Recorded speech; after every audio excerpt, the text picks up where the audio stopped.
মেঘলা আকাশ, রিমঝিম বৃষ্টি, হালকা বাতাসের দোলা করানারে অন্দরে।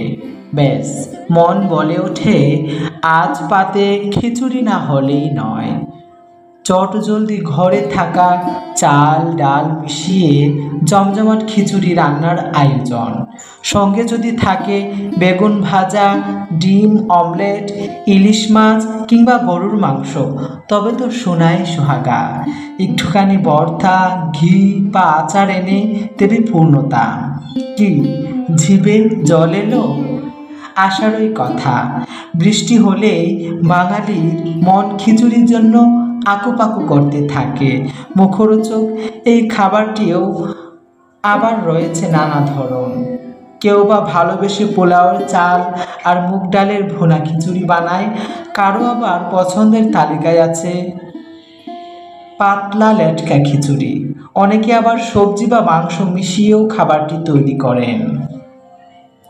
বৃষ্টির সঙ্গে খিচুড়ি যে প্রেম রয়েছে সেই ব্যাপারে সন্দেহ নেই, কিন্তু বড় কথা হচ্ছে কেন এমনটা হয়? বৃষ্টি হলেই কেন খিচুড়ি খেতে ইচ্ছা করে?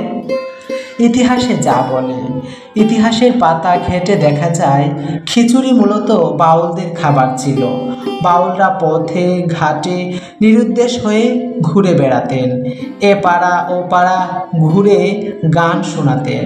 বিনিময়ে গ্রামবাসীদের থেকে পেতেন চাল ডাল আরও অনেক কিছু। সহজে রান্না করার জন্য এই চাল আর ডাল একসঙ্গে মিশিয়ে রাখতেন তারা। পরবর্তীতে যা খিচুড়ি নাম পায়। বৃষ্টির সঙ্গে খিচুড়ির যোগাযোগ। বর্তমানে যোগাযোগ ব্যবস্থা উন্নয়ন হলেও একসময় গ্রামাঞ্চলে বর্ষার সময় চারপাশ পানিতে ভরে যেত, অথই জল। কাদামাটি পাড়ি দিয়ে দূরের বাজারে যাওয়া কষ্টকর ছিল।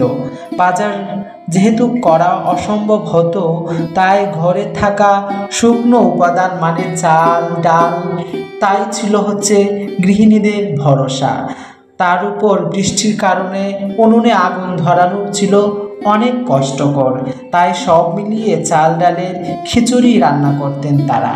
কখনো কখনো গাছে থাকা কোনো সবজি বা আলু কেটে মিশিয়ে দিতেন খিচুড়িতে, তৈরি হয়ে যেত সবজি খিচুড়ি। ঝড় বাদলের মধ্যে সহজে আর কম সময়ে রান্নার জন্য এটি ছিল উপযুক্ত পদ। বহু বছরের সেই ঐতিহ্য একসময় পরিণত হয় অলিখিত নিয়মে। বৃষ্টি হলেই ছেলেবেলার স্মৃতিচারণ করেন অনেকে। মা দাদিদের রান্না করা খিচুড়ি ভেসে ওঠে কল্পনায়, তাই বৃষ্টি হলেই ইচ্ছা করে খিচুড়ি খেতে। অন্য ঋতুর তুলনায় বর্ষাকালে খিচুড়ি খাওয়ার আরেকটি কারণ হলো এটি একটি গুরুপাক খাবার। এর মধ্যে চাল আর ডাল অনেক পরিমাণে থাকে, তাই এটি খেলে অনেকক্ষণ পেট ভরা থাকে।